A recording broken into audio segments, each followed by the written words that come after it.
Reports this week in Germany and Italy that 2 or 3 teams had breached the cost cap for 2022. The FIA telling me those reports factually wrong. I know we're quite early in the kind of auditing stage. From a Red Bull perspective, given you had a good car that year, didn't have to update it that much, didn't have many crashes as far as I can recall, should you be quite comfortable with that year's cost cap?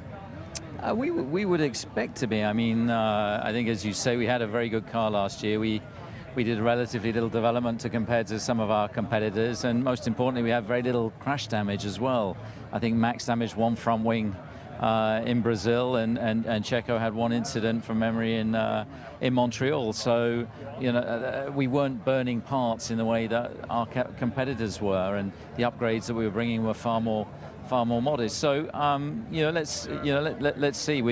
We're working through a process with the FIA, and there's inevitably always going to be speculation. But you've got to put the faith in the FIA and their process that we're currently engaged in.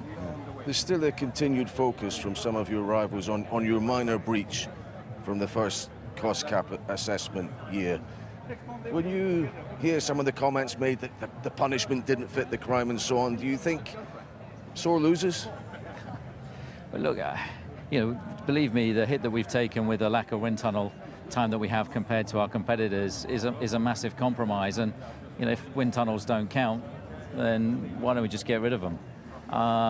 So it's always easy to throw shade when you're not performing. So it's one of the things in Formula One that will always continue to happen. And I'm just incredibly proud of the job that our team's doing with the constraints and the handicap that we have to be performing at the level we have this year, to have achieved 11 straight victories from the last 11 races has been an outstanding achievement. Yeah.